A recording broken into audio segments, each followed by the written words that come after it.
Don't worry about old age, it doesn't last too long. Thanks, Larry. All right.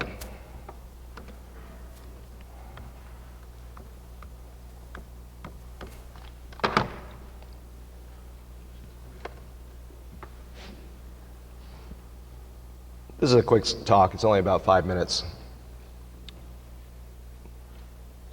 Douglas, you got my next talk?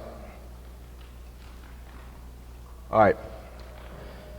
So you can use any kind of camera you like.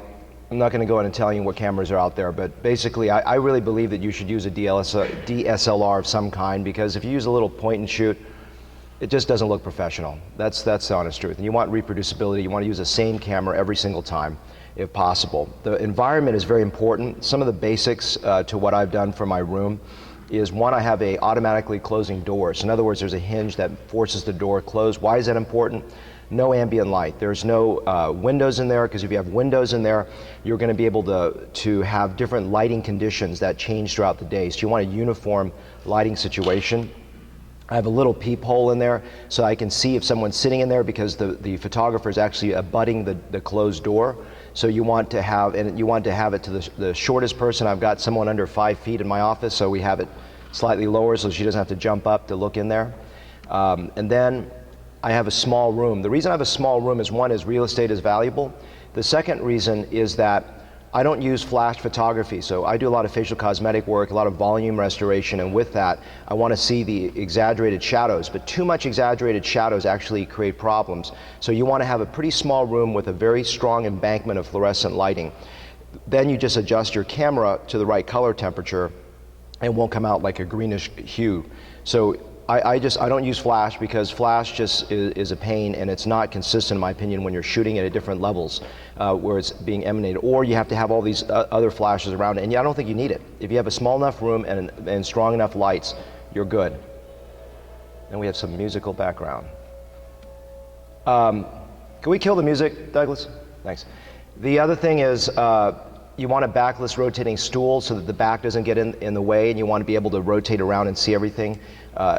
What you're also seeing here is just a standardized blue wall. When I changed offices, I actually had recorded the PMS code of that, and so that the blue is the same. So in the worst case scenario, if you're taking photographs in 2 or 3 walls, 2 or 3 rooms, make sure your blue is standardized, but lighting is even more important than the blue, because the blue will come out different in different room settings.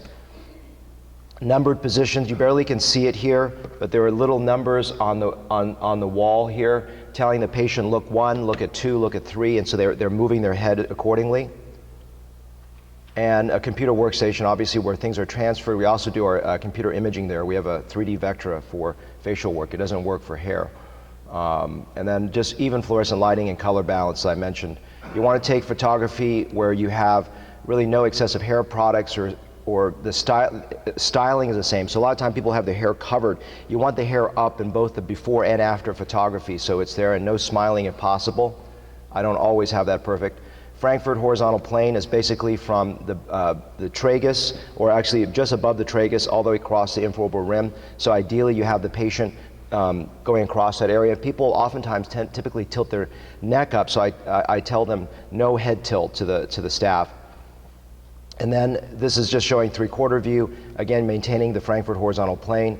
Ideally the nose is touching the cheek or something like that. I'm not that good with that, to be honest with you, but ideally you keep them in the same level of rotation. A big thing here when you're turning them is you don't want to have the neck turning. You want the whole body turning.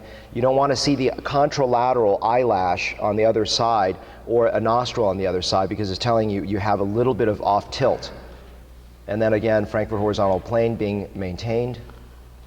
This is the other 3/4 view, other side view, and then the ones that are unique to hair restoration, you need a back view, and you don't have to have that view. You could just do this view. I like to have both views, and then a top-down view looking down and try to. And the other thing, it's a good pearl is the tilting is confusing. Because some people tilt this way, this way. The best, most consistent photograph is the one that matches the before photograph. So if you have the head a certain distance, try to match your before photograph, especially if you're trying to publish it on the website. It just looks better if you have them relatively in the same position and standardized. If your 3/4 oblique view is more tilted on the before, match it there. And I like this saying here is the only photo you regret is the one you did not take.